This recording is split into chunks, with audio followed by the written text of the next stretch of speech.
দ্বিতীয় অধ্যায় সাংখ্যযোগ চলছে এবং এটা এতটাই গূঢ় এবং এটার জন্য মাথা ঘামাতে হয় যে অ্যাকচুয়ালি সাংখ্যযোগ বেসিক্যালি আমাদের বেদান্তের শ্রেষ্ঠ কথাটাই বলে, মানে বেদান্তবাদ বলতে যা বোঝায় সেটা আমাদের সাংখ্যযোগের মধ্যেই আছে। সেই কারণে আমাদের এইটা যদি আমরা বুঝে ফেলি তাহলে কিন্তু আমাদের গীতার বাকিগুলো পড়ার আর কোনো প্রয়োজন নেই, কারণ জিস্ট যা বেদান্ত বলতে যা বোঝায় তা কিন্তু এই সাংখ্য দর্শনের মধ্যে আছে। তা কিন্তু এত বড় যে আমাদের 18টা অধ্যায় রয়েছে, তো এই অধ্যায়গুলো তাহলে রয়েছে কেন? এই অধ্যায়গুলো থাকার কারণ হচ্ছে এই সাংখ্যযোগ দ্বিতীয় অধ্যায় রয়েছে ঠিকই, কিন্তু সাংখ্যযোগ বোধগম্য হওয়ার মতন বা ধারণা করবার মতন ক্ষমতা প্রায় নেই বললেই চলে। খুব যারা অতি জ্ঞানী, যারা একদম ওয়েলকাম যারা সত্যিকারের আত্মদর্শন করার পথে অনেকখানি এগিয়ে গেছেন, তাদের পক্ষে এই সাংখ্যযোগটাকে আত্মস্থ করা সহজ বা আত্মস্থ করা সম্ভব। আমাদের পক্ষে সম্ভব নয় এবং আমার পক্ষে বলা বা বোঝানো কোনোটাই সম্ভব নয়, কিন্তু তারপরেও আমাদের পড়তে হবে, কারণ এই পড়তে আমরা এটার মধ্যে কিছুটা হলেও ঢুকতে পারবো। কালকেও যথেষ্ট কঠিন একটা শ্লোক পড়া হয়েছে এবং আমার ইচ্ছে এই 2 নম্বর অধ্যায়টাতে একটা বিশাল বড় অধ্যায়, 72টা বোধহয় শ্লোক রয়েছে। তো এই 72টা শ্লোক হয়ে যাওয়ার পরে আমরা যখন তৃতীয় অধ্যায়ে যাব বা আমরা সেসব অবধি আমরা যখন যাব, তারপরে আবার আমাদের ঘুরে এই দ্বিতীয় অধ্যায়তেই আসতে হবে আবার নতুন করে সেটাকে বোঝার জন্য। কারণ আমি আগেই বলেছিলাম যে আমাদের হিন্দু শাস্ত্রের যারা টিচার্স, যারা গুরু, তারা প্রথমে একটা মানে আসল সত্যটাকে জানিয়ে দেন। এবার সেটা কেউ যদি নচিকেতার মতন থাকে, যার পক্ষে সেই আত্মদর্শন বা আত্মজ্ঞান হওয়াটা সম্ভব, তারা বুঝে নিতে পারে। যারা পারবে না তাদের জন্য আমাদের পরবর্তী যে অধ্যায়গুলো রয়েছে সেই পরবর্তী অধ্যায়গুলোতে আমাদের যেতে হবে, কারণ আমরা আলটিমেটলি এই পুরো গীতাটাকে কমপ্লিট করার উদ্দেশ্য আমাদের আত্মদর্শন বা আমি কে সেটা জানা, সেইটাই আমরা জানবো। এখানে অনেক সাংখ্য দর্শনটা যেহেতু আমাদের পুরোপুরি বেদান্ত বেসড এবং এটাই বেদান্তের কথা, সেই কারণে আমাদের পক্ষে প্রথমেই বোঝাটা সম্ভব নয়, কিন্তু তাই বলে ছেড়েও আমরা দিতে পারি না, ছেড়ে দেবও না। আমরা আমাদের মতন যেটুকু পারবো সেটুকুকে আমরা বোঝাবো, বলবো, বুঝবো, এইটুকুই করব। তারপরে আমাদের বারবার সেইটা শুনতে হবে, পড়তে হবে এবং আবার পুনরাবৃত্তি করতে হবে। তো সেইভাবেই যাব। বাই দ্য টাইম আমার একটা গলায় ভীষণ খুসখুসে কাশি হচ্ছে, তো সেই কারণে আমাকে মুখের মধ্যে একটা চকলেট সবসময় রাখতে হচ্ছে আর কি। তো কিছু সময় হয়তো কথার একটু হতে পারে, তাতে কিছু মনে করো না, বুঝতে অসুবিধা হলে আমাকে আবার বলো। তো আমাদের এই অধ্যায়টা পড়তে গিয়ে অনেকগুলো টার্ম আমরা জানবো মানে কিছুটা শুনবো। সেই টার্মগুলো জানাটাই আপাতত অনেকখানি, কারণ এইটা মানে বোধগম্য হওয়ার মতন এখনো আমাদের সিচুয়েশন আসেনি। সেই কারণে টার্মগুলো জেনে তার একটু জানাটাই আমাদের আপাতত কাজ আর কি। সেইটুকু যদি আমরা করতে পারি তাহলেই মনে করব যে ঈশ্বরের কৃপা। তো এনিহাউ এই বলাটার মধ্যে গতকালও আমি যা বলেছি, তার আগের দিনও যা বলেছি, বা এই দ্বিতীয় অধ্যায়ে আমি যেটুকু বলছি, আমার এটার মধ্যে যদি কোনো ভুল ত্রুটি থেকে থাকে বা না বোঝার মতো কিছু থেকে থাকে, তাহলে এর সম্পূর্ণ দায়ভারটা কিন্তু আমারই। মানে আমি কিছু পড়ছি, কিছু শুনছি, কিছু জানছি, এই পুরোটা দিয়ে আমি যখন বলার চেষ্টা করছি, এটার মধ্যে কিন্তু কারোর কোনো লেখা বা বলার দায়বদ্ধতা নেই, কারণ আমি পুরোটা বুঝতে পারলে তবেই না সেইভাবে বলবো। তা আমি যেটুকু বুঝেছি সেটুকুই আমি বলছি, কিন্তু যেটুকু বুঝিনি সেটার মানে পরিমাণটা অনেকখানি। তো সেই কারণে এটার দায়বদ্ধতা কিন্তু আমারই। তোমরা যদি কোশ্চেন করো তাহলে আমার যে উপকারিতাটা হবে, আমি এইটা নিয়ে আরো ভাবতে পারবো এবং আমি সেটার কোশ্চেন কোনো গুরুজনের কাছ থেকে উত্তরগুলো গুরুজনের কাছ থেকে জানার চেষ্টা করব। যতদিন না জানতে পারছি ততদিন অবধি আমাদের এইটুকু জ্ঞান দিয়েই চালাতে হবে। কিন্তু আমরা যখন রিপিট করব, আমি এইটুকু ব্যাপারে শিওর, আমাদের ততদিনে অন্যান্য যে অধ্যায়গুলো যখন গুরু আমাদের অনেক সরলভাবে জিনিসটাকে ব্যাখ্যা করছেন, তখন কিন্তু আমরা অনেকটা বিষয় আত্মস্থ করতে পারবো এবং আমার ধারণা আবার যখন রিপিট করব, আজকের অবস্থা থেকে একটু হলেও উন্নতি আমরা নিশ্চয়ই করতে পারবো। তো প্রতিদিনকার মতন আমরা প্রণাম মন্ত্র এবং শ্লোকগুলো রিডিং দিয়ে পড়া শুরু করছি। আজকে হবে আমরা আগের দিন পড়েছিলাম 15 নম্বর অবধি। এই 13, 14, 15 এই শ্লোকগুলো এক একটা অধ্যায়, বেসিক্যালি প্রত্যেকটাই কিন্তু 1 ঘন্টার মধ্যে বলে শেষ করার মতন ক্ষমতা আমার নেই, বা শেষ করা যায়ও না। শঙ্করাচার্য নিজে এই একটা শ্লোক প্রায় 4 পাতা তিনি ভাষ্য লিখেছেন। মানে সংস্কৃতে যিনি ভাষ্য লেখেন, সংস্কৃতে কিন্তু অনেক কথা গোটানো থাকে, তাহলে সেই গোটানো কথাও যখন 4 পাতা হয়, তাহলে সেটা কত বড় হতে পারে সেটা তোমরা আন্দাজ করতেই পারছো। তাহলে এত বড় জিনিসকে জিস্ট করে বলা এবং সেটা বোঝা, হ্যাঁ, সেই ধৃষ্টতাটুকু না রাখাই ভালো। তবে আমরা চেষ্টা করতে তো দোষ নেই, কারণ গুরু যখন আমাদের কাছে উপস্থিত, শ্রীকৃষ্ণ রূপে, গীতা রূপে তিনি যখন উপস্থিত, আমরা আমাদের চেষ্টাটা চালাবো এবং পরবর্তী ধাপে এগোবো। প্রণাম মন্ত্র দিয়ে শুরু করছি। ওম শ্রী পরমাত্মনে নমঃ।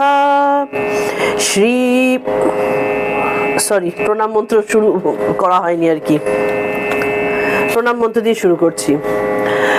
বাসুদেবাসুতং দেবং কংসচাণূরমর্দনম দেবকী পরমানন্দং কৃষ্ণং বন্দে জগদ্গুরুম।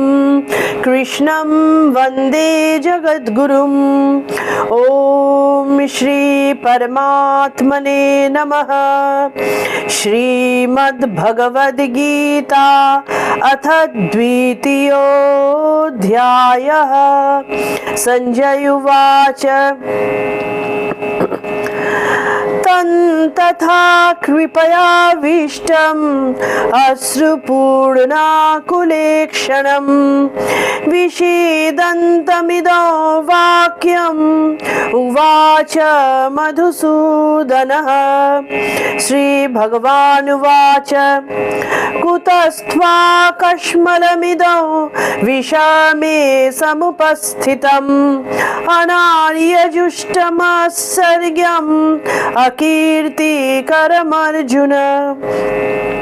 क्लैव्यङ्मास्मगमः पार्थ नैतत्तयुपपद्यते। शूद्रं हृदय दौर्बल्यं त्यक्तोत्तिष्ठ परन्तप।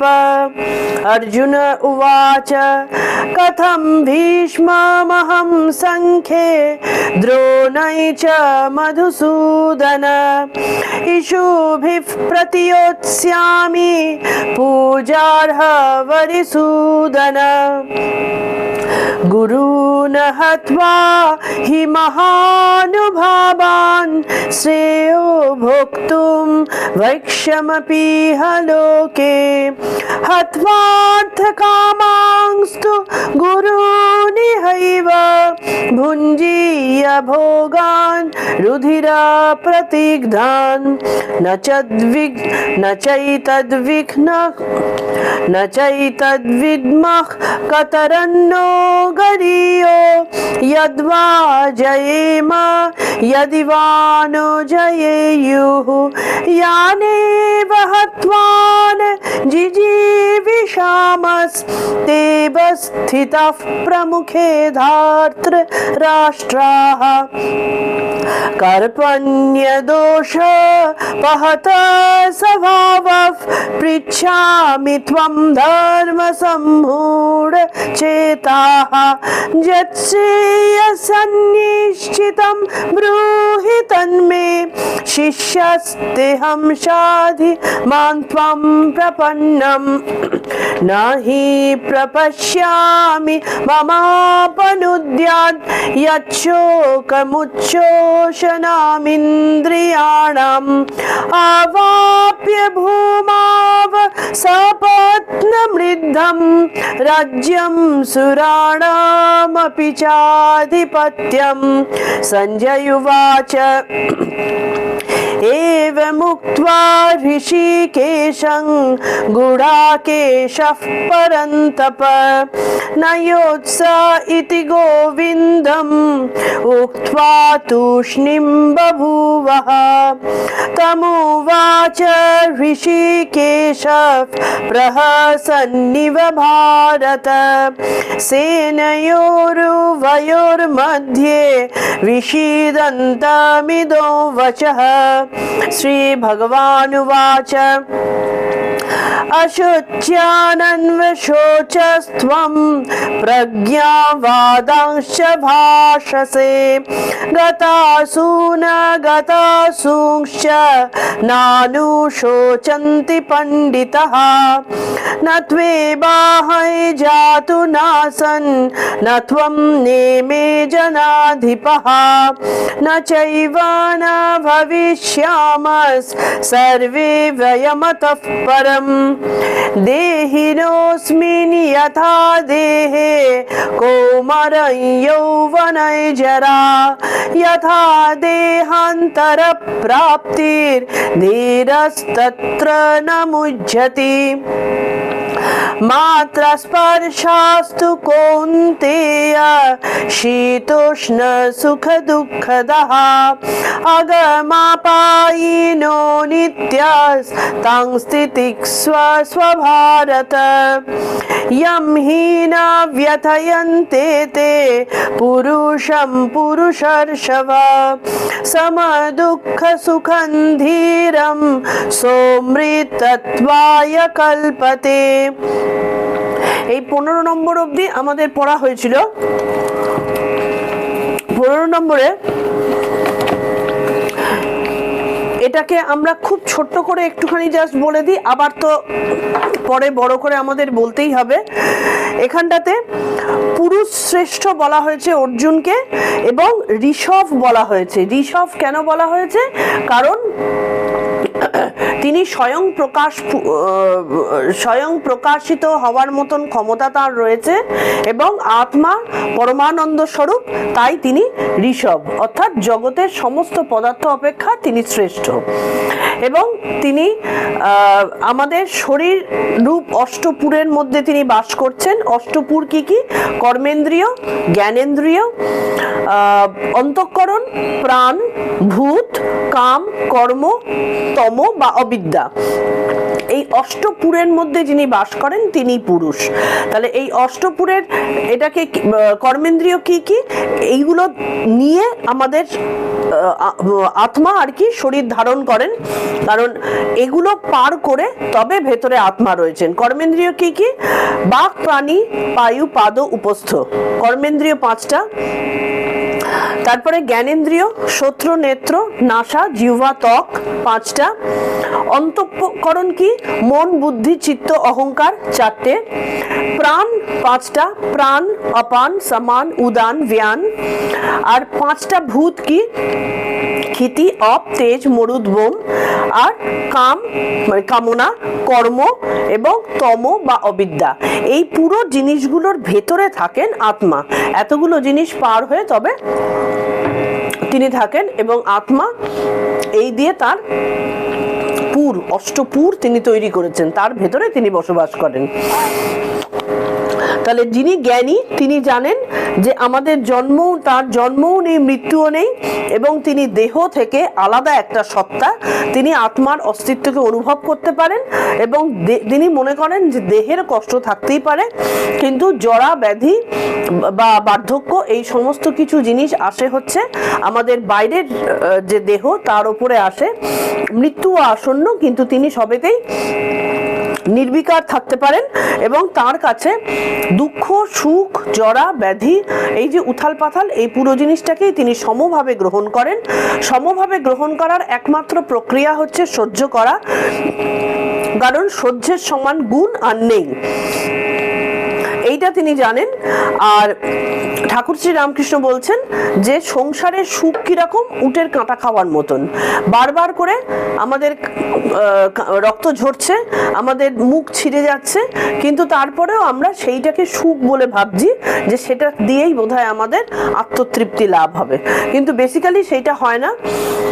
এই যতবার আমরা এই অজ্ঞানতার মধ্যে দিয়ে যাব, ততই আমরা জন্ম মৃত্যু এই বেড়াজালের মধ্যে আমরা জড়িয়ে পড়ব, এবং জন্ম মৃত্যুর বেড়াজালে যতক্ষণ না সেখান থেকে বেরোতে পারবো, অমরত্ব লাভ আমরা করব না। এইটা হচ্ছে জিস্ট। এরপরে 16 নম্বরে যেটা আসছে, এগুলো হচ্ছে বেদান্তের মূল কথা। 16 নম্বরটা পড়াবার সময় আমার 100% ধারণা আমি বোঝাতে পারবো না, কারণ আমি নিজেই অত ভালোভাবে বুঝিনি, কিন্তু চেষ্টা করব যেটুকু বোঝানো যায় বা জানানো যায়। আর এটাই কিন্তু বেদান্ত। আর এইটা পড়তে গেলে বেসিক্যালি কিছুটা আমাদের দর্শন সম্পর্কে ধারণা থাকা প্রয়োজন, কিছুটা আমাদের ফিলোসফি সম্পর্কে ধারণা থাকা প্রয়োজন, কিছুটা সায়েন্সের ধারণা থাকাও প্রয়োজন। এতগুলো জিনিসের ধারণা একসাথে আমার তো নেই, কিন্তু যেটুকু করা যায় সেটুকুই আমি করছি আর কি। 16 নম্বরে যাচ্ছি।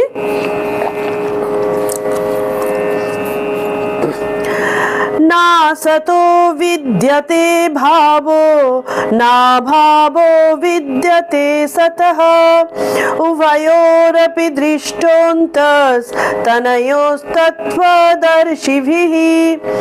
না সতো বিদ্যতে ভাবো, না ভাবো বিদ্যতে সতঃ, উভয়োরপি দৃষ্টন্তস তনয়োস্তত্ত্বদর্শিভিঃ। এইটার আগে আমি সংস্কৃত মানেগুলো বলবো। আমাদের এই শাস্ত্রে কতগুলো, বা আমাদের গীতাতে বা বেদান্তে কতগুলো টার্ম আছে, সেই টার্মগুলো জানাটা বিশেষ প্রয়োজন। এর মধ্যে একটা হচ্ছে সৎ, অসৎ, ভাব, এইগুলোর মানেটা জানা দরকার। সৎ হচ্ছে অসৎ বস্তু, এই অসৎ বস্তুর মানেটা আমি পরে আসছি। ভাব মানে স্থায়িত্ব। এখানে যেটা বলছে এই যে না অসত, না সত কথাটা যুক্তাক্ষরে আছে, না অসত বিদ্যতে ভাবো, ভাবো মানে অস্তিত্ব, না বিদ্যতে মানে নেই।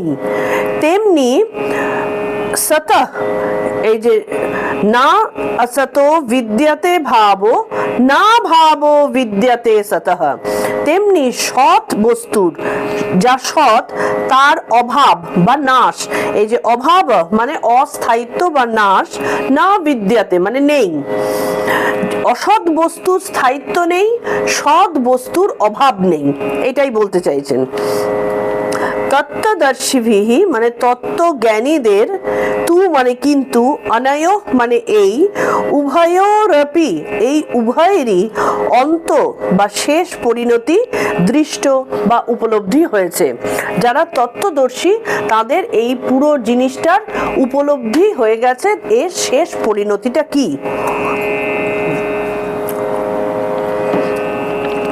এখানে এবার আমরা বলবো সৎ আর অসৎ কাকে বলা হয়। সৎ বস্তু মানে হচ্ছে যা চিরকালীন, যা ভূত ভবিষ্যৎ বর্তমানে যার উপস্থিতি আছে এবং যিনি দেশ কাল পাত্রের দ্বারা বাধা থাকেন না, তিনি হচ্ছেন সৎ। আর অসৎ কি? সৎ তাহলে দেশ কাল পাত্র দ্বারা বাধা থাকেন না, যার উপরে সময়ের কোনো খেলা করতে পারে না, এবং যিনি ভূত ভবিষ্যৎ বর্তমান তিন সময় চিরকালীন, তাকে বলা হয় সৎ, মানে আত্মা। তিনি কখনোই পরিবর্তনশীল না, তিনি একভাবে থাকেন।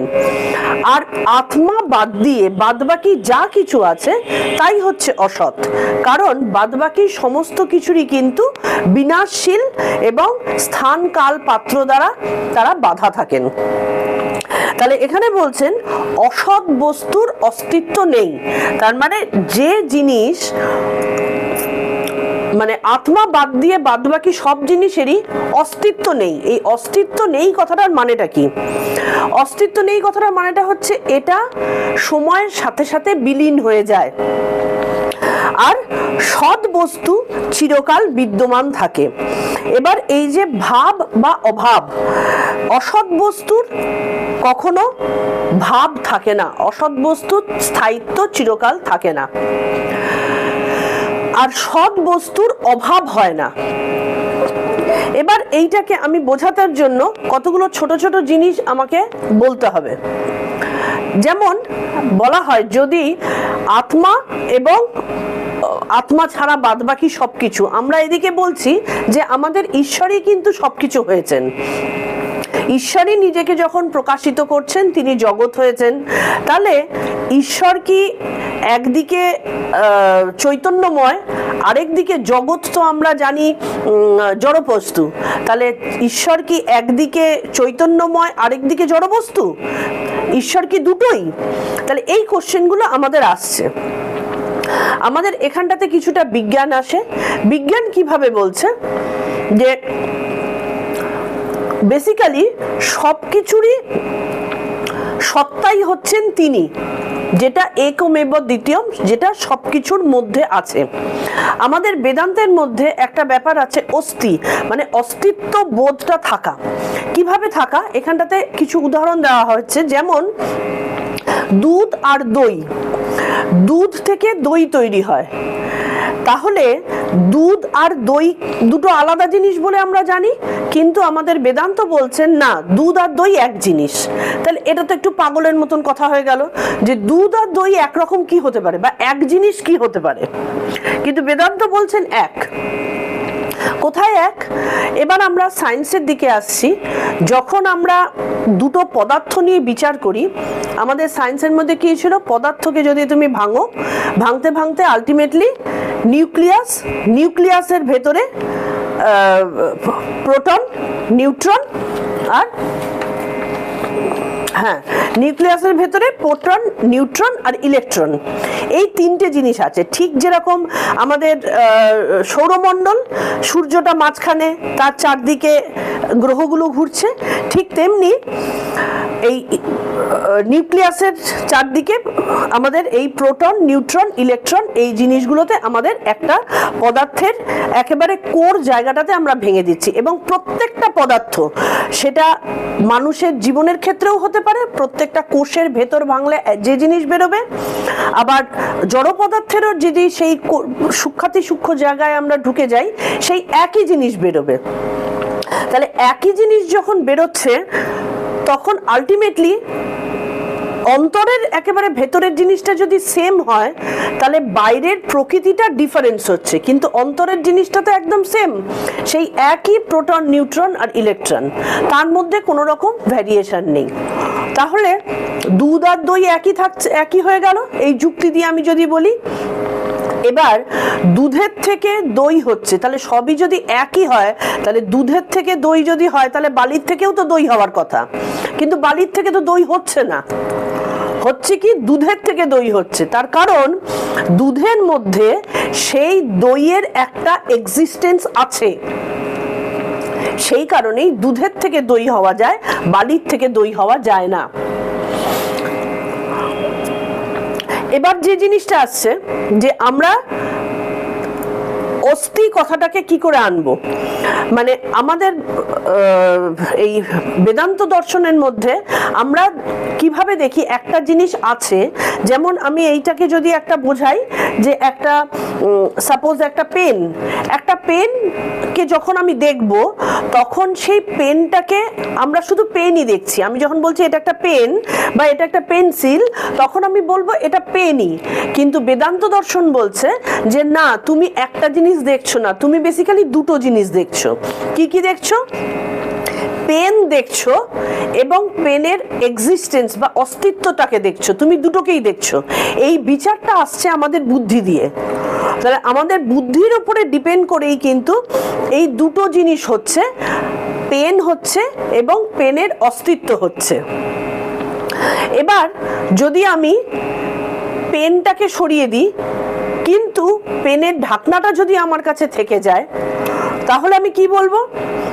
যে পেনটা নেই, পেনের অভাব হয়েছে, কিন্তু তার এক্সিস্টেন্সটা তো থাকছে, সেই জিনিসটাকে তো আমি দেখতে পাচ্ছি। তার মানে পেন একটা আছে, পেনের অভাব একটা আছে, আবার সেই ঢাকনাটা যেহেতু আছে সেই জন্য পেনের অস্তিত্বটাও আছে, তিনটেই আছে।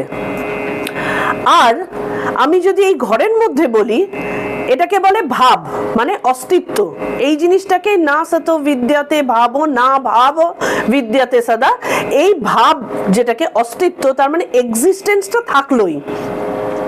এবার আমি যদি বলি এই ঘরের মধ্যে হাতি আছে কি নেই, এই ঘরের মধ্যে হাতি নেই, তার মানে এই ঘরের মধ্যে হাতির অভাব আছে। কিন্তু আমার বুদ্ধি কি বলছে? হাতির একটা অস্তিত্ব আছে, সেই অস্তিত্বটার অভাব আছে, এই জিনিসটা আমরা বলছি। তো তার মানে অস্তিত্ব ব্যাপারটা কিন্তু কমন, অস্তিত্বটা থেকেই গেল। তাহলে এবার সবই সেম জিনিস হচ্ছে কি করে? এটা বলছে যে এটা আমাদের দেখার পার্সপেক্টিভ খুবই ইন্টারেস্টিং, কিন্তু ভীষণ কঠিন, সত্যি কথা। এবার এটা দেখার পার্সপেক্টিভের উপর নির্ভর করে, কে দেখছে তার উপরে ডিপেন্ড করে যে তুমি কি দেখছো, কিভাবে দেখছো। বিশেষ করে আমাদের যখন কোয়ান্টাম ফিজিক্স নিয়ে, তো এখন সবাই তোমরা শুনেছো কোয়ান্টাম ফিজিক্সের কথা। এই কোয়ান্টাম ফিজিক্সের থিওরি আসার পর থেকে বেসিক্যালি মানে ভূত দেখার মতন পুরো ব্যাপারগুলো ঘটছে। এমন কিছু থিওরি আমাদের আবিষ্কৃত হয়েছে যেটা আমাদের এই বেদান্ত দর্শনের সাথে ভীষণ মিল পাওয়া যায়। এই কোয়ান্টাম থিওরির মধ্যে একটা এক্সপেরিমেন্ট কিছুদিন আগে হয়েছে, কিছুদিন মানে খুব অল্প দিন না, এটা হয়েছে যেটাকে বলা হয় টু স্লিট এক্সপেরিমেন্ট। এই টু স্লিট এক্সপেরিমেন্টটা ভীষণ ইন্টারেস্টিং জিনিস। যখন এটা বলছে যে মানে ধরো এই যে প্রোটন, নিউট্রন, ইলেকট্রন, এই ইলেকট্রনকে দুটো স্লিটের মধ্যে দিয়ে চালানো হচ্ছে। একসাথে যখন অনেকগুলো ইলেকট্রন চালানো হচ্ছে দুটো স্লিটের মধ্যে দিয়ে, সেটা একটা ওয়েভের আকারে উল্টো দিকে যাচ্ছে, সেটা দেখা যাচ্ছে। বা আমি তার আগে বলে দিই, আমাদের পুরনো থিওরিতে যেরকম ছিল প্রোটন, নিউট্রন আর ইলেকট্রন, সেখানটাতে আমাদের এই ইলেকট্রনটা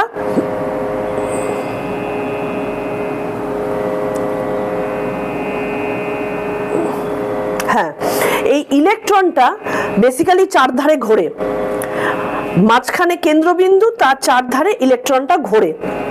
এই ইলেকট্রনটা যে কোনো জায়গায় থাকতে পারে, এক একটা জায়গায় থাকতে পারে। এবার দেখা যাচ্ছে যে একটা ইলেকট্রনের, এগুলো কিন্তু আমাদের সায়েন্সের মধ্যে প্রমাণিত, একটা ইলেকট্রনের একই সাথে অনেক জায়গায় থাকার প্রবাবিলিটির উপর ডিপেন্ড করে। প্রবাবিলিটির অঙ্ক আমরা করেছিলাম, সে প্রবাবিলিটির উপর ডিপেন্ড করে, এখানেও থাকতে পারে, এখানেও থাকতে পারে, এখানেও থাকতে পারে। এবার যখন কেউ দেখতে যাচ্ছে, অবজারভার যখন আসছে, তখন সেটা কি হয়, এই যে মেঘের মতন চতুর্দিকে ছড়িয়ে আছে, সেটা এরমভাবে কনজেস্টেড হয়ে যে দেখে তার চোখের সামনে এসে ধরা দেয়। এইভাবেই কিন্তু এখন ইলেকট্রন কাজ করছে, এটা আমাদের নতুন থিওরিতে বলছে। কি পিকুলিয়ার, যেখানে একটা জিনিস প্রবাবিলিটির মতন বিভিন্ন জায়গায় থাকতে পারে, সে যখন চোখে ধরা দিচ্ছে তখন সে নিজেকে একটা জায়গায় এনে বিশেষভাবে দেখা দিচ্ছে। ঠিক এই জিনিসটাই টু স্লিট এক্সপেরিমেন্টে হয়েছিল, যেটা খুব ভয়ঙ্করভাবে বিজ্ঞানীদেরকে নাড়া দিয়েছিল। কি যে তার মানে কি, মানে ঈশ্বর মানে বিভিন্ন রকম ভাবে খেলা করেন, একটা কোশ্চেনের মধ্যে চলে এসছে। কারণ যখন দুটো স্লিটের মধ্যে দিয়ে অনেকগুলো ইলেকট্রন পাস হচ্ছে, তখন সেই ইলেকট্রন একটা ওয়েভের মতন করে বিভিন্ন দিক দিয়ে যাচ্ছে, কেউ মাঝখান দিয়ে যাচ্ছে, এদিক দিয়ে যাচ্ছে, ওদিক দিয়ে যাচ্ছে, বিভিন্ন দিক দিয়ে যাচ্ছে। কিন্তু যখন একটা স্লিটের মধ্যে দিয়ে পরপর পরপর ইলেকট্রন পাস করানো হচ্ছে, তখন তো সেটা একটার মধ্যে দিয়েই যাবার কথা, সেটা তো তখন ছড়িয়ে যাবার কথা নয়। কিন্তু দেখা যাচ্ছে যখন ক্যামেরা বসানো হচ্ছে, মানে অবজারভার যখন দেখছে, তখন দেখতে পাচ্ছে যে সেটা মাঝখান দিয়ে যাচ্ছে, কিন্তু যেই অবজারভারকে সরিয়ে দেওয়া হচ্ছে সেটা অন্য দিক দিয়ে যাচ্ছে। মানে সে অবজারভারের দৃষ্টিতে সে একদিক দিয়ে যাচ্ছে, যেই অবজারভার নেই সে তখন যেন অন্যদিকে যাচ্ছে। তো তার মানে কি, এই একই জিনিস দুরকম ভাবে কাজ করছে একই সাথে। এটা খুব পিকুলিয়ার জিনিস। এইটাই দেখো আমাদের বেদান্তের সাথে কিন্তু একটা মিল খুঁজে পাওয়া যায়। যে তখন বলছেন যে তার মানে পার্সপেক্টিভ, আমাদের আইনস্টাইন বলেছেন যে তাহলে কি আমি যা দেখছি সেইটা এমনও হতে পারে যে তার অস্তিত্ব নেই, এরকমও হতে পারে। বিজ্ঞান বলছে হ্যাঁ তাই, মানে কোয়ান্টাম ফিজিক্স বলছে হ্যাঁ তাই। তার মানে তুমি যা দেখতে চাইছো, যখন তুমি দেখতে চাইছো, সেটা তোমার কাছে দেখবার যোগ্য বা দেখবার জন্য উপস্থিত হচ্ছে। তুমি যখন দেখতে চাইছো না, সেটা নেই, তার মানে তার অস্তিত্বটাই নেই। অ্যাজ ইফ আজকে আমি ছোটবেলার থেকে চাঁদকে আকাশে দেখতে চাইছি, তাই আমি চাঁদকে আকাশে দেখতে পাচ্ছি। আমি যদি দেখতে না চাই তাহলে চাঁদ নেই, তার অস্তিত্বটাই নেই। এটা আমি জানি না এটা ঠিক না ভুল, কিন্তু আমার মনে হয়েছে আমরা ছোটবেলার থেকে একদম জন্ম থেকে আমরা দেখতে পাচ্ছি বা শুনছি, আমাদের বাবা মারা বোঝাচ্ছে, বিভিন্ন রকম ভাবে আমরা জানছি যে ওই দেখো চাঁদ, ওই যে আকাশে চাঁদ, এইটা আকাশ, এইটা তারা, এই যে বোঝাচ্ছে, এইটা আমরা কানে শুনছি, অনুভব করছি, চোখে দেখছি, বিভিন্ন রকম ভাবে তার এক্সিস্টেন্স সম্পর্কে আমাদের একটা ধারণা হচ্ছে। কিন্তু যদি এটা নিয়ে কোনো ভাবেই আমাদেরকে জ্ঞান না দেওয়া হতো, আমাদের বুদ্ধির মধ্যে, চিন্তার মধ্যে, ভাবনার মধ্যে, মনের মধ্যে, ইন্দ্রিয়ের মধ্যে কোনোভাবেই যদি তার কোনো অস্তিত্ব না থাকতো, কেউ যদি আমাদের না বোঝাতো, তাহলে কি সেটার কোনো এক্সিস্টেন্স আমাদের কাছে থাকতো? আমাদের কাছে থাকতো না। তার মানে এইখানটাতেই কিন্তু আমাদের কিছু অদ্ভুত জিনিস, যেটা বেদান্তের সাথে আমরা মিল পাচ্ছি আর কি। তো এখানটাতে আমাদের কি বলছেন, যা ক্ষণে ক্ষণে পরিবর্তিত হয়, তাহলে যে জিনিস আমাদের বারবার পরিবর্তিত হবে সেই জিনিসকে বলা হচ্ছে অসৎ। এটা জগতের সকল বস্তু আমরা পঞ্চ ইন্দ্রিয় দিয়ে অনুভব করে থাকি। তো আমাদের যদি পঞ্চ ইন্দ্রিয়ের অনুভবটা নাই থাকতো, তাহলে তার এক্সিস্টেন্সটা কি হতো? তার অস্তিত্বটাই না হয়ে যেত। তো তাহলে এই পঞ্চ ইন্দ্রিয় দিয়ে যখন অনুভব করছি এবং বুদ্ধি দিয়ে যখন বিচার করছি, সেটা তো পরিবর্তনশীল হবেই। আজকে আমি একটা জিনিসের বিচার করলাম আমার বুদ্ধি দিয়ে, আমার থেকে যখন বুদ্ধিমান লোক আসবে, সে সেই একই জিনিসের বিচার কিন্তু অন্যরকম ভাবে করবে, বা আমার যুক্তি তর্ককে সে ভেঙে দেবে। তো তার মানে কি, আমি যে জিনিস স্থূলভাবে দেখে তার যুক্তি তর্ক দিয়ে বিচার করছি, বুদ্ধি দিয়ে বিচার করছি, একজন বেশি বুদ্ধিমান লোক আমার সমস্ত যুক্তি তর্ককে ভেঙে অন্য একটা জিনিস করে দেবে। আমাদের বেদান্তের এখান সাথে ওয়েস্টার্ন ফিলোসফির এইটাই একটা বিশাল বড় পার্থক্য। ওয়েস্টার্ন ফিলোসফি কিন্তু বুদ্ধি দিয়ে বিচার হয়, আর আমাদের বেদান্ত মানে উপলব্ধি এবং প্রত্যক্ষ দর্শনের ওপরে বিচার হয়। যেহেতু আমাদের বেদ মুনি ঋষিরা প্রত্যক্ষ দ্রষ্টা ছিলেন, তারা সেই কারণে বেদকে বুদ্ধি দিয়ে বিচার কখনো করেন না। তারা বেদকে অনুভূতি এবং প্রত্যক্ষ দর্শিতার ওপরে বিচার করে তার মূল্য দিয়েছেন। সেই কারণে বেদ হচ্ছে চরম সত্য, আর অন্যান্যগুলো পরিবর্তনশীল। তাহলে এখানে ঈশ্বর এই শ্লোকটার মাধ্যমে সৎ আর অসৎ এবং যা চিরস্থায়ী এবং যা পরিবর্তনশীল, অনিত্য, তার মধ্যে পার্থক্যটা তিনি বোঝাচ্ছেন। তাহলে সৎ মানে যা চিরকাল আছে, অতীতে ছিল, বর্তমানে আছে এবং ভবিষ্যতেও থাকবে, অর্থাৎ যা নিত্য এবং চিরস্থায়ী। আর অসৎ মানে হচ্ছে যা চিরস্থায়ী নয়। কিন্তু এরকম সময় এক একটা জিনিস হয়, যেমন আমরা যা অসৎ, এবার আমি তো বলতেই পারি যে তাহলে ঈশ্বর যখন জগৎ হয়ে সৃষ্টি হয়েছেন, তা জগৎ যদি অসৎ হয় তার মানে তো সেটা নেই, তার অস্তিত্বটা তো নেই, কিন্তু আমি তো দেখতে পাচ্ছি আছে। তাহলে এই যে ভ্রম, এটাকে বলে ভ্রম। এই ভ্রমটা আমাদের বেদান্ত শাস্ত্রে বারবার দেখায়, রজ্জুতে সর্প ভ্রম, এই কথাটা খুব বারবার আমাদের বেদান্তের মধ্যে আছে। কি করে, কতক্ষণ ভ্রমটা কাকে বলে? যে ধরো অন্ধকারের মধ্যে একটা দড়ি পড়ে আছে, সেই দড়িটাকে দেখে আমি ভুলবশত সেটাকে সাপ বলে মনে করছি।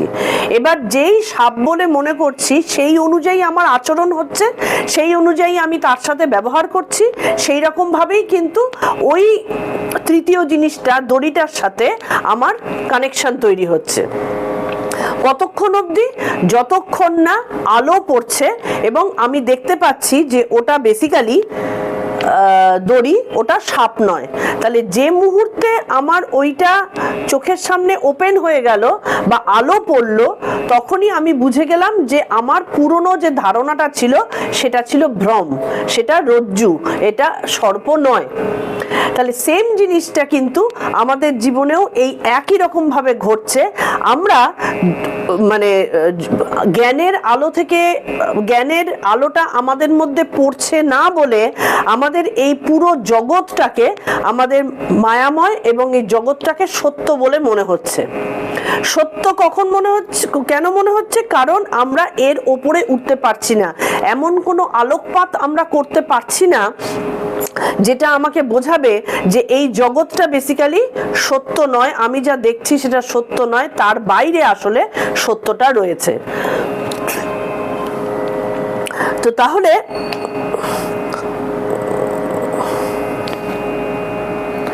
যা শাশ্বত নয় তাই অসৎ। হ্যাঁ, যা শাশ্বত নয় সেটাই অসৎ।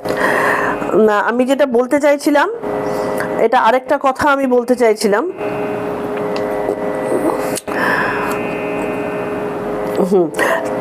তাহলে এই বেদান্তের ভাষায় যিনি শুদ্ধ চৈতন্য স্বরূপ, ব্রহ্ম হচ্ছেন শুদ্ধ চৈতন্য স্বরূপ, এবং এই শুদ্ধ চৈতন্যের ওপর এই জগৎকে ভ্রম বলে মনে হয়।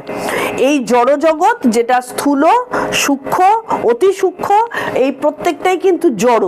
এই সূক্ষ্ম বস্তুও কিন্তু জড় বেসিক্যালি, কারণ সেটাও একদিন না একদিন নাশ হয়ে যাবে, সেটারও কোনো অস্তিত্ব নেই।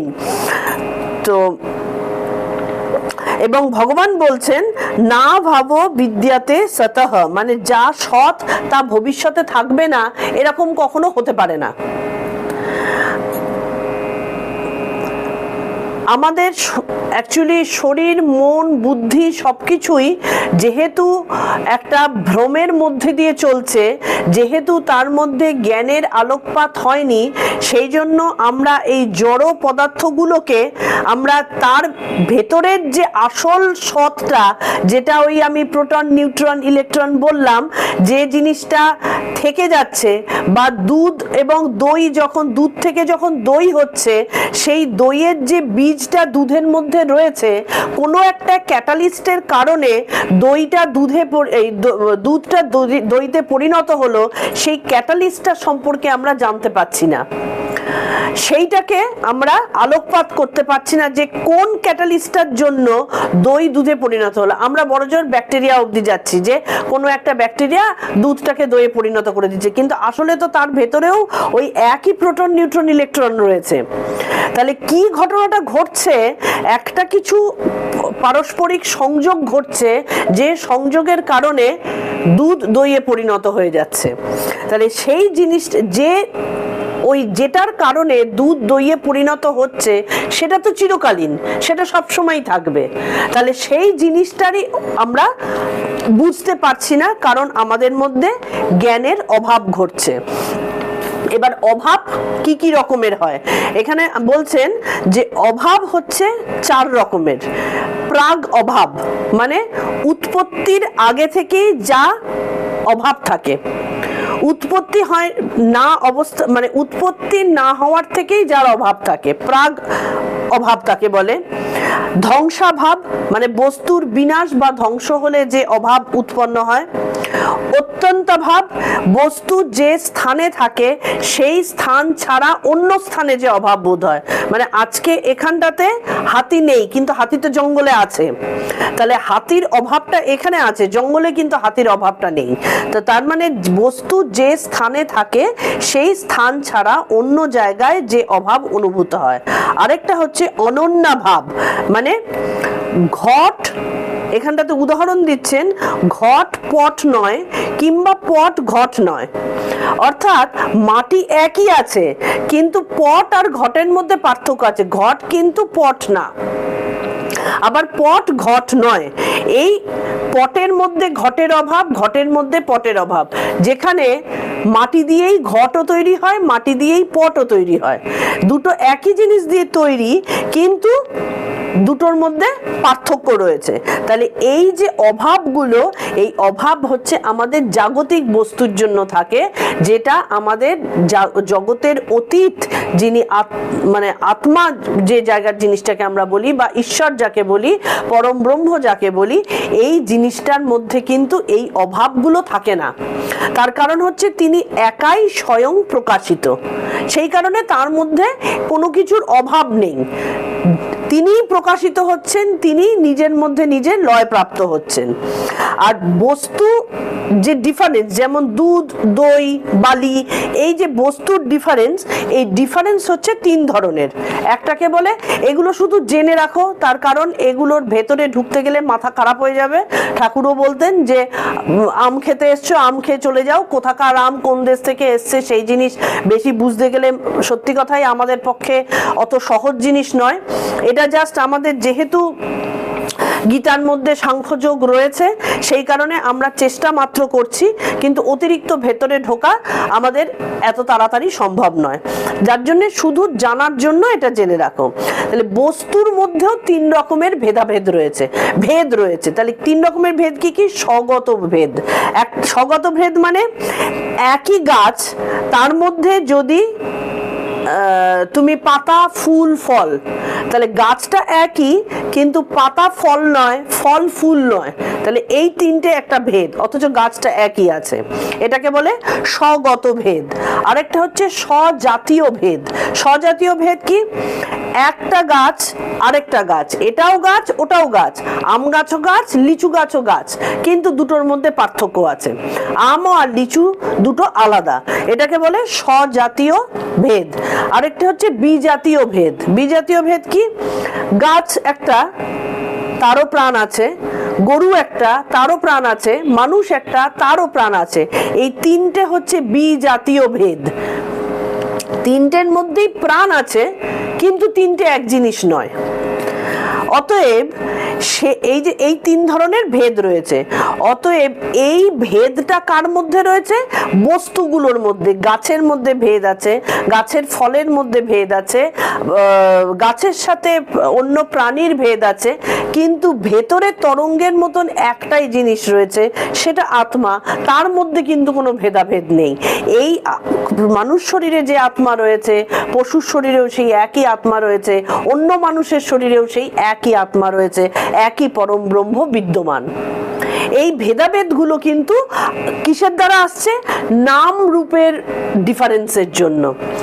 আমরা যখন একটা মানুষের সাথে একটা মানুষের ভেদাভেদ তৈরি হচ্ছে, বা আমি আমার থেকে আরেকজনকে আলাদা মনে করছি, আমি তার সাথে নিজেকে মেশাতে পারছি না, বা একটা পশুর থেকে আমাকে আলাদা মনে করছি, গাছের থেকে আলাদা মনে করছি, এই আলাদা মনে করাটা কে নিয়ে আসছে?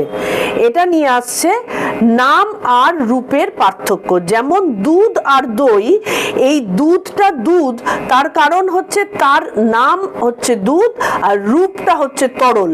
আর দইতে যখন সেটা কনভার্টেড হয়ে যাচ্ছে তখন নামটা হয়ে যাচ্ছে দই এবং তার রূপটা হয়ে যাচ্ছে কিছুটা থকথকে ঘন।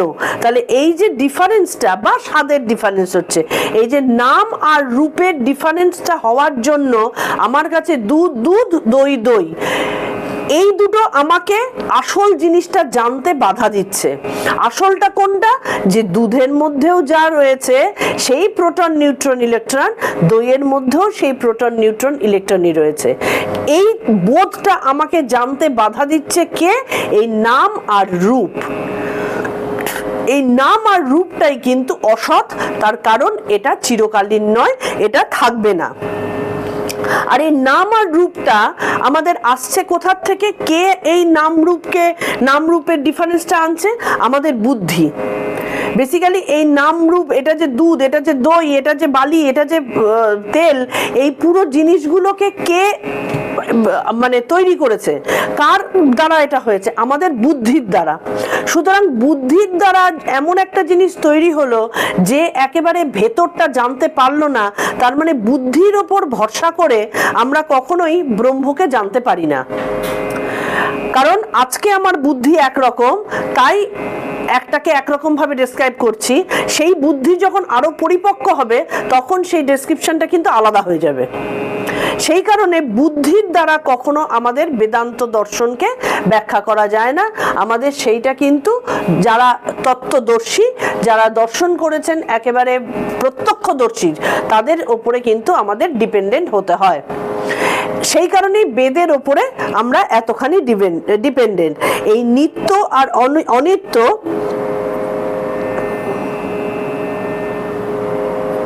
এখানে বলছে ন্যায় মতে, যদিও ন্যায় সম্পর্কে কোনো ধারণা আমার নেই, ন্যায় মতে জ্ঞান বা বুদ্ধি ও হয় কিসের থেকে? স্মৃতি ও অনুভব থেকে। এটাই কতখানি মানে গভীর জিনিস। দেখো, আমাদের বুদ্ধি হবে কোথার থেকে? অনুভব থেকে এবং স্মৃতি থেকে। আমরা আগে দুধ খেয়েছি, দুধ এরকম খেতে হয়, দই আগে খেয়েছি, দই এরকম খেতে হয় বা দই এরকম দেখতে হয়, এই অনুভূতি থেকে কিন্তু আমরা এক একটা জিনিস বিচার করি, বা স্মৃতি থেকে আমরা এক একটা জিনিস বিচার করি। এবার জ্ঞান কত রকমের? জ্ঞানের মধ্যে একটা আছে বিপর্যয় জ্ঞান, যেটা মিথ্যা জ্ঞান বা ভ্রম জ্ঞান এটাকে বলে। যেমন মরীচিকা যখন আমরা দেখছি তখন কিন্তু আমরা সত্যিকারেরই দেখছি, আমাদের দেখার মধ্যে তো কোনো ভুল নেই, কিন্তু যখন কাছে পৌঁছে যাচ্ছি তখন দেখতে পাচ্ছি আসলে ওই জিনিসটার কোনো অস্তিত্ব নেই। এটা এক্স্যাক্টলি সেই রকম, যে যখন আমরা আমাদের অজ্ঞানতা দিয়ে দেখছি তখন সেটাকে আমরা সত্যিকারই দেখছি, সেই অবস্থার জন্য ওইটার এক্সিস্টেন্সটা রয়েছে। কিন্তু যে মুহূর্তে তার ভেতরে ডুব দিচ্ছি আমরা, জ্ঞান বুদ্ধির ওপারে গিয়ে যখন আমরা আমাদের আত্ম উপলব্ধি হচ্ছে, তখন আমরা দেখতে পাচ্ছি কিন্তু বেসিক্যালি ওই জিনিসটা নেই। ঠিক এক্স্যাক্টলি এই জিনিসটাই কিন্তু অর্জুনকে শ্রীকৃষ্ণ বোঝাতে চাইছেন, যে তুমি যদি মনে করো যে তোমার এই আত্মীয় পরিজন আছেন, যিনি আছেন সত্যিকারের, তার কখনো বিনাশ হয় না। আজকে যখন আমরা বেসিক্যালি যখন একটা পুরুষ নারীর মধ্যে সম্পর্ক হয়, আমরা তখন কি ভাবি? যে আমাদের এ ভালোবাসাটা হচ্ছে চিরকালীন রয়েছে। কিন্তু চিরকালীন কোন জিনিসটা থাকে? যদি অন্তরে অন্তরে আত্মার সাথে আত্মার রিলেশনটা হয়। যেহেতু আমাদের রিলেশনটা দেহের সাথে হয়, মনের সাথে বড়জোর হতে পারে, সেই কারণে সেটা কখনো চিরকালীন বা চিরস্থায়ী হয় না। তাহলে যদি কোনো জিনিস আছে বলে তোমার মনে হয়, অর্জুনকে বলছেন তোমার এই গুরু বা তোমার এই বন্ধু, তোমার ভাই, তোমার শালা যারা আছেন যদি থেকেই থাকেন তাহলে তারা সৎ এবং তাদের কোনো বিনাশ হবে না, তাদের কোনো ক্ষয় হবে না। আর যদি কোনো জিনিস তোমার মনে হয় যে নেই বা থেকেও সেটা থাকবে না, তার মানে সেটা কোনোদিন তোমার ছিলই না।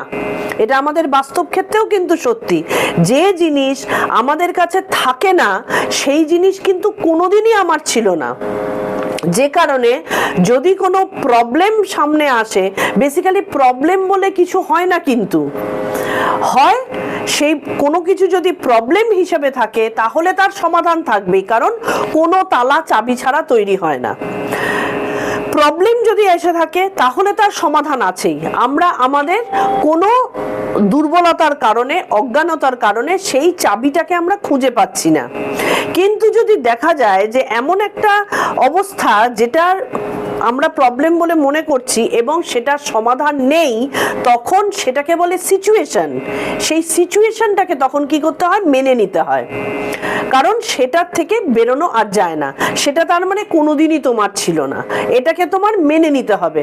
আমি মনে করছি যে এ আমার থেকে চলে গেল বা এটা হারিয়ে গেল, তার মানেটা হচ্ছে এটা তোমার কাছে থাকার কোনোদিনই ছিল না।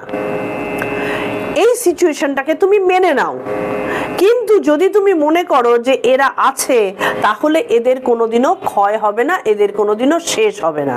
সেটাই তিনি বলছেন যে না সতো বিদ্যাতে ভাবো, না ভাবো বিদ্যাতে সতঃ। যে সৎ বস্তু তা যদি থাকার হয়, সৎ বস্তু সবসময় থাকে, তার কোনোদিনও অভাব হবে না। মানে তোমার যারা কুরুক্ষেত্র যুদ্ধে তোমার অপোজিটে যারা দাঁড়িয়ে রয়েছেন, তারা যদি অবিনাশী হন, যেটা শ্রীকৃষ্ণ পরে বলছেন যে আত্মা অবিনাশী, অমর বা আত্মা অমর, তাহলে তাদের কোনোদিনও শেষ হবে না, তুমি তাদেরকে কোনোদিনই হারাবে না। তোমার সামনে থেকে তাদের যেটা হারাবার জিনিস, যেটা অসৎ, সেইটা তোমার কাছে অপ্রকট হয়ে যাবে বা সেটা তোমার কাছ থেকে বিনাশপ্রাপ্ত হয়ে যাবে। তো বিনাশপ্রাপ্ত হবে কোন জিনিসটা?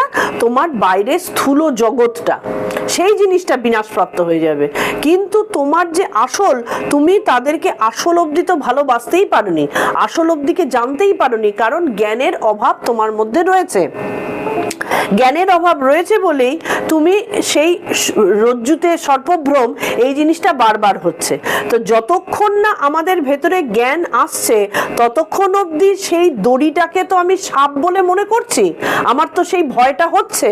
তাহলে ততক্ষণ অবধি সেই দড়িটা আমার কাছে ভীতিকর, যতক্ষণ অবধি আমার মধ্যে জ্ঞানের আলোক না পড়ছে। যে মুহূর্তে আমি জ্ঞান লাভ করে যাব, তখনই আমি জেনে যাব যে না, আমি তো এটা ভুল দেখছিলাম, এটা তো আসলে সাপ নয়, এটা আসলে দড়ি।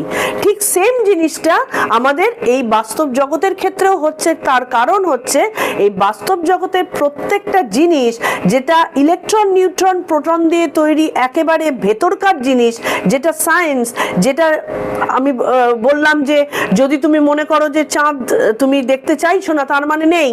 যদি তুমি দেখতে চাও, তার মানে আছে। তোমার পার্সপেক্টিভের উপরে জিনিসটা ডিপেন্ড করছে, তুমি কিভাবে দেখছো।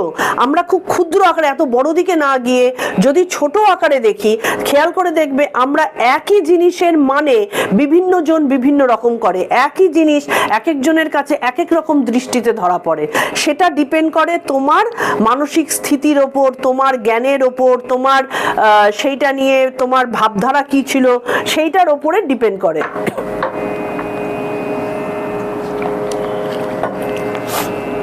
তো তাহলে এই সেম জিনিসটা কি বলছেন? না সত বিদ্যাতে ভাবো, মানে যার ভাব আছে, যে জিনিস চিরস্থায়ী, যা সৎ, তার কোনোদিনও বিনাশ হয় না। তাহলে আমরা যদি আত্মায় আত্মায় পরস্পরের মধ্যে রিলেশনটাকে বুঝতে পারি, তাহলে আমাদের মধ্যে হারাবার কোনো ভয় থাকবে না। কিন্তু আমরা মায়ায় জড়িয়ে রয়েছি, তার কারণ হচ্ছে আমাদের সেই অ্যাটাচমেন্টটা শুধুমাত্র ওপরের স্থূল লেভেল অবধি রয়েছে, সেই কারণেই। তাহলে অসৎ বস্তু বিনাশ হবেই। তাহলে বিনাশ যখন হবে, তখন সেটাকে সিচুয়েশন মনে করে সেটা এটাকে আমাদের ধারণ করতে হবে। এবার কি বলছে, উভয়োরপি দৃষ্টহন্ত স্তনয়স্তত্তদ্দর্শিবিহি, এই পুরো জিনিসেরই উভয়েরই শেষ পরিণতিটা কি সেইটা হয়েছে। কার উপলব্ধি হয়েছে? যারা তত্ত্বদর্শী, যারা আত্মদর্শন করতে পেরেছেন তাদেরই একমাত্র উপলব্ধি হয়েছে। অন্য কারোর দ্বারা এই জিনিস উপলব্ধি হওয়া সম্ভব নয়, তার কারণ তাদের মধ্যে সেই জ্ঞানটা এখনো পর্যন্ত আসেনি। যারা জ্ঞান লাভ করে যথার্থ তত্ত্ব ধারণে সক্ষম হয়েছেন তিনি একমাত্র সৎ অসৎ বিচার করতে পারেন। অন্যদিকে যারা অজ্ঞানী তারা সবসময় অসতের মধ্যেই কিন্তু নিজেরা হাবুডুবু খেতে থাকেন, সেখান থেকে বেরিয়ে আসার কোনো উপায় নেই। তো আমরা এখনো অজ্ঞানী রয়েছি, সেই কারণে আমরা অসৎ নিয়ে চর্চা করছি। আমাদের এখনো রজ্জুতে সর্পভ্রম হচ্ছে যতদিন না আমাদের জ্ঞানের আলোকে আমরা আলোকিত হচ্ছি। তবে হ্যাঁ, এই জ্ঞানের আলোক প্রত্যেকের মধ্যে আসবে। স্বামীজি বলছেন কিন্তু যে যতদিন অবধি একটা প্রাণীও মোক্ষ লাভ না করে বেঁচে থাকবে ততদিন অবধি কিন্তু আমাকে জন্মগ্রহণ করতে হবে, তাদের জন্য জন্মগ্রহণ করতে হবে। তার মানেটা কি, প্রত্যেকটা প্রাণী প্রত্যেকটা জীবের মোক্ষ লাভের অধিকার রয়েছে, সেটার জন্যই তারা জন্মেছে। সুতরাং তাদের এই জ্ঞান লাভটা হবে, কিন্তু তার জন্য আমাদের অনেক নিজেকে ঘষার প্রয়োজন আছে।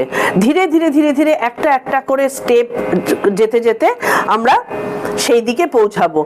এই বেদান্তের সাধন যে চতুষ্টয় সাধন রয়েছে, সেই সাধনের প্রথম সাধনটাই হচ্ছে এইটা, নিত্য অনিত্য সবসময় বিচার করা। ঠাকুরও সবসময় বলতেন যে, যেমন দেখো ঠাকুরের কথা আমি আসছি পরে, তার আগে দেখো একটা খুব সাধারণ জিনিস যেটা তত্ত্বদর্শীরা বুঝতে পারেন আর কি। আমরা প্রতিদিন দেখো তারা টাকার নোট নিয়ে আমরা কারবার চালাচ্ছি। এই টাকাটা তৈরি হচ্ছে কি দিয়ে? কাগজ দিয়ে। সেই কাগজের ওপরে একটা ছাপা হচ্ছে 100 টাকা, কোনোটা ছাপা হচ্ছে 500 টাকা, কোনোটা ছাপা হচ্ছে 20 টাকা।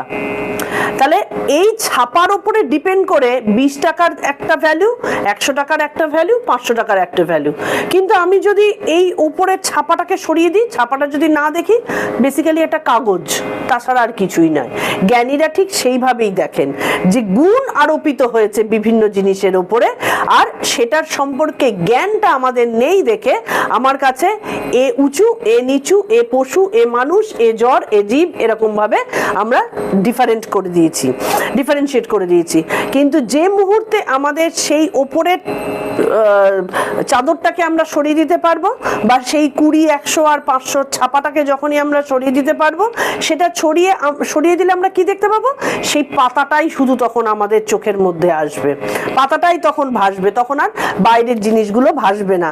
যেমন দেখবে যারা গান করেন তাদের মধ্যে এই জিনিসটা খুব হয় যে যখন গান শুনছি, ওভারঅল একটা গান শুনছি উইথ মিউজিক, সেটা পুরোটা শুনতে পাচ্ছি, কিন্তু এটা যারা নিজেরা গান করে তাদের প্রচন্ড হয়।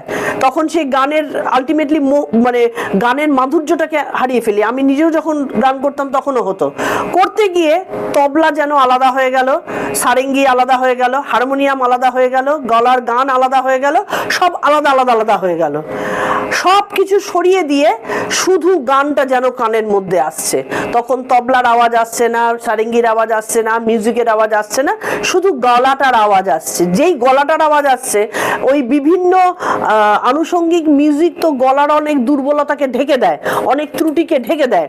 তো যেই আমাদের কানে ওই গলার আওয়াজটা আসছে, ব্যাস তখন ত্রুটিগুলো কানে আসছে, আমরা তখন আর ঠিক মতো কনসেন্ট্রেট করতে পারছি না, ত্রুটিগুলোর দিকেই কনসেন্ট্রেশন চলে আসছে। তা গানের যে মাধুর্য সেটার আমরা বুঝতে পারছি না। তা এই রকমই জিনিসটা কিন্তু যারা সত্যদ্রষ্টা তাদের মধ্যে হয়। তারা তখন ওই টাকার ওপরটাও দেখেন না, জগতের যেগুলো দিয়ে এই রূপ আর নাম দিয়ে যে ডিফারেন্সিয়েশনটা হচ্ছে, খেলাটা তো নাম আর রূপের খেলা, না হলে দুধ আর দই তো একই। যদি সায়েন্টিফিক্যালি বিচার করো, যদি বেদান্ত দিয়ে বিচার করো, তাহলে যা দুধ তাই দই। তাহলে সেই জিনিসটার ভেতরটা, যে কারণে দুধ আর দইকে এক বলতে পারছি, সেই ভেতরটাকে তারা দেখতে পারেন। এই নাম, যে দুধের নাম দুধ, দইয়ের নাম দই, বা রূপ, দুধ তরল, দই থকথকে, এই নাম রূপের খেলাটাকে তারা তখন মানে কেয়ার করেন না, বা তারা ভুলে যান। তারা তখন আসলটাকে নিয়ে শুধুমাত্র চর্চা করতে থাকেন। তাহলে সেই জিনিসটাই ঠাকুরও বলেছেন যে এখানে সংসারের সকল কর্মের মধ্যে একটি লক্ষ্য বিবেক জ্ঞান তৈরি করা। সংসারে থাকবে কিন্তু সর্বদা সৎ অসৎ বিচার করে থাকবে। ঈশ্বরই সৎ কিনা নিত্য বস্তু, ঈশ্বর চিরকালীন, তিনি নিত্য, আর বাকি সব অসৎ কিনা অনিত্য। অনিত্য মানে কি? থাকবে না। তবে এই জায়গাটাতে আসতে গিয়েও আমাদের কিন্তু প্রথমেই যদি আমরা অনিত্য অনিত্য নেতি নেতি করতে থাকি, এটাও না এটাও না এটাও না, তখন আমাদের মধ্যে ওই জ্ঞানটা তো ঢুকবেই না, আমরা উল্টে বদ্ধজমে মরবো আর কি। তার থেকে বেটার আমরা প্রথমে যা আছে এই তাই দিয়েই আমরা চালাবো। ধীরে ধীরে যখন আমাদের মধ্যে পরবর্তী অধ্যায়গুলোতে এসে ধীরে ধীরে জ্ঞান লাভ হবে, তখন আমরা বেদান্ত জ্ঞানের দিকে আমরা ঢুকতে পারবো।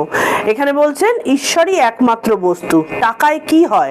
ভাত হয়, ডাল হয়, কাপড় হয়, থাকবার জায়গা হয়, এই পর্যন্ত। ভগবান লাভ হয় না। তাই টাকা জীবনের উদ্দেশ্য হতে পারে না। এর নাম বিচার। বুঝেছো? এটা ঠাকুর বলছেন। তো আমাদেরও আজকে এই জিনিসটাই আমরা কিন্তু শ্রীকৃষ্ণের মুখে শুনলাম অর্জুনের জন্য, যে বিচারের মাধ্যমে আমাদের বুঝতে হবে যে সত্য কোনটা, সৎ কোনটা, অসৎ কোনটা। তাহলে সৎ এবং অসৎ বিচার করতে গেলে আমাদের আগে তার গভীরে ডুব দিতে হবে। সেই গভীরে ডুব দিলে তবেই একমাত্র আমরা বুঝতে পারবো যে আমাদের ধরতে হবে কোনটা। তো যতদিন না আমাদের মধ্যে সেই সদাসৎ বিচারের পূর্ণ জ্ঞান আসছে, ততদিন অবধি আমরা রজ্জুতে সর্পভ্রম নিয়ে থাকবো, এবং যখন আমাদের মধ্যে সেই জ্ঞান আসবে তখন আমরা শুদ্ধ জ্ঞানে সেই শুদ্ধতার আভাসটা পাবো। তাহলে আজকে এটাই খুব ভীষণ সাধারণভাবে বোঝানো হলো। এর যা গভীরতা তার বোধহয় 100 ভাগের 1 ভাগও আমি এর মধ্যে বলতে পারিনি বা বলিনি। দুটোই সত্যি, পারিও নি বলিও নি। যেটুকু হয়তো জানতাম কতখানি বলার মতন ক্ষমতা আমার এখনো আসেনি। তবে যেটুকু বললাম সেইটুকু হচ্ছে একদম জিস্ট। সেই জিস্টটাই কিন্তু যে অসৎ বস্তু কখনো ভাব হয় না, আর সৎ বস্তুর অভাব হয় না। সৎ বস্তু সবসময় বিদ্যমান, আর অসৎ বস্তুর ভাব হয় না, মানে চিরকালীন নয়। এইটা হচ্ছে আসল জ্ঞানের কথা, যেটা অর্জুনের জানা প্রয়োজন ছিল। কারণ অর্জুন তার সামনে যাদের অস্তিত্ব শেষ হয়ে যাওয়ার ভয় পাচ্ছেন, শ্রীকৃষ্ণ সেটাই বোঝালেন যে তুমি যে অস্তিত্ব শেষ হয়ে যাওয়ার ভয় পাচ্ছ সেটার কোনো ভয় নেই। তার কারণ হচ্ছে যা আসল, যেটা চিরকালীন, সেটা কিন্তু থেকেই যাবে, সেটা কখনোই হারাবে না। আজকে এইটুকুই তাহলে, কারণ এটা বোধহয় ব্যাখ্যা করতে গেলে একদিনে সারাদিন ধরে করলেও হবে না। এর জন্য আরো আমার নিজেরও আরো পড়া লাগবে, তোমাদেরও লাগবে, সাহায্যও লাগবে। আর এর মধ্যে যা আমি বললাম তার মধ্যে যদি কোনো ত্রুটি থেকে থাকে তাহলে তার দায়বদ্ধতা আমারই, পুরোটাই আমার। কারণ তখন বুঝবো আমি যে এটা আমার বুঝতে ভুল হয়েছে। তবে আমার মনে হয়েছে যেটুকু আমি বুঝেছি সাধারণ আমার বুদ্ধিতে, সেইখানটাতে এটাই হচ্ছে জিস্ট। এরপরে ইলাবোরেটলি বুঝতে গেলে আমাদের ন্যায় দর্শনটাকে বুঝতে হবে, আমাদের ফিলোসফিটাকে বুঝতে হবে, আমাদের বেদান্তটাকে বুঝতে হবে। সেইটা অনেক ভালোভাবে বোঝার সময় আমাদের রয়েছে। সেটা নিয়ে, এগুলো নিয়েও আমরা ধীরে ধীরে চর্চা করব। যদি আমাদের ভেতরে সেই ধৈর্য ক্ষমতা থাকে তাহলে সেটা নিয়েও আমরা পড়াশোনা করব, চর্চা করব। এরপরে অ্যাকচুয়ালি এই পুরো সাংখ্য দর্শনটাই হচ্ছে বেদান্তের মূল, এটাই বেদান্ত। আর এটাকে আরো সহজভাবে বুঝতে, অ্যাকচুয়ালি আমাদের বোঝার উদ্দেশ্যটা হচ্ছে আত্মদর্শন। আমরা সেটাই কি, আত্মা কি, আত্মদর্শন হলে কি হয় সেটা আমরা জানতে চাইছি। তো এইটাতে আমরা যদি বুঝতে না পারি, যে বুঝে গেল সে তো মোক্ষ লাভ করেই গেল, কিন্তু যে বুঝলো না তার জন্য আমাদের পরবর্তী অধ্যায়গুলো রয়েছে, সেই অধ্যায়গুলো দিয়ে না হয় আমরা বুঝবো, তারপরে আবার ব্যাক করব এই 2 নম্বরেই, কারণ এই 2 নম্বরটা আমাদের বারবার পড়তে হবে। আর গীতার একটা সুবিধে হচ্ছে আমাদের যে 1 2 3 4 করে পড়তে হবে এমন কোনো কথা কিন্তু নেই, কারণ প্রত্যেকটা অধ্যায়ের সাথেই আরেকটা অধ্যায় কিন্তু ওতপ্রোতভাবে জড়িত আছে, এবং প্রত্যেকটা ক্রমাগত মাথা ঘষা চালাতে হবে। এবং আমাদের এই যে কোনো অধ্যায়ের মধ্যেই কিন্তু সেই আসল সত্যটা নিহিত রয়েছে। আমরা যদি নিজেদের মধ্যে আলোচনা কন্টিনিউ করতে পারি, তাহলে যে সত্য আমরা এই 2 নম্বর অধ্যায় থেকে পাবো, সেই একই সত্য কিন্তু আমরা পরবর্তীগুলো থেকেও পাবো। কে কোন পথ অবলম্বন করছে সেটা তার ব্যাপার। আমরা আজকে প্রণাম মন্ত্র দিয়ে শেষ করব। কালকে আবার আসবো, ইচ্ছে আছে, জানি না, কালকে আবার আসবো আমি পরবর্তী ইয়েটা নিয়ে। যদি তোমাদের মধ্যে এখানে কারোর কিছু বলবার থাকে, এখানে সবার মধ্যে বলো, কারণ প্রত্যেকের উপলব্ধি আলাদা আলাদা, প্রত্যেকের শিক্ষাও আলাদা, সেই অনুযায়ী ক্যাপচার ক্ষমতাও এক একজনের এক এক রকম, কেউ বেশি কেউ কম কেউ মাঝারি, সবাই এখানটাতে ডিসকাস করবে। এবং আমাকে যত কোশ্চেন করবে আমার পক্ষেও তত এইটা জানা বা বোঝা আমার পক্ষেও সুবিধা হবে, এবং আমিও বুঝতে পারলে তোমাদেরকে বোঝাতে পারবো। এই কারণেই তোমাদের কোশ্চেন যদি কিছু থেকে থাকে আমাকে হোয়াটসঅ্যাপে কোশ্চেন করতে পারো, এখানেও কোশ্চেন করতে পারো, আর নিজেদের ফেসবুক থেকে তোমরা এটাকে শেয়ার করো, ইউটিউবে তোমরা সাবস্ক্রাইব করো, যারা যারা নতুন এসেছো সাবস্ক্রাইব করো। আর প্রতিদিন শোনো, প্রতিদিন শুনবে, কারণ একদিন হঠাৎ করে শখের শুনে কিন্তু এই বিষয়গুলোকে উপলব্ধি করা যায় না, বা আমাদের আনুষঙ্গিক বাইরের চাপ এত বেশি থাকে যে এইগুলো নিয়ে চিন্তা ভাবনা করতে গেলেও ফট করে পালিয়ে যায়। তো সেই কারণে প্রতিদিন যদি শুনতে থাকি তাহলে একটু একটু করে আমরা ভেতরে ঢুকতে পারবো। এইটার প্রণাম মন্ত্র দিয়ে শেষ করছি।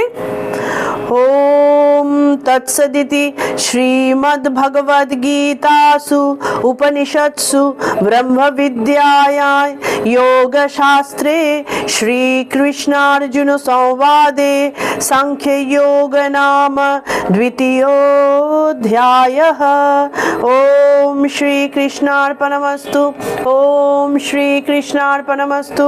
ओम श्री कृष्णार्पणमस्तु।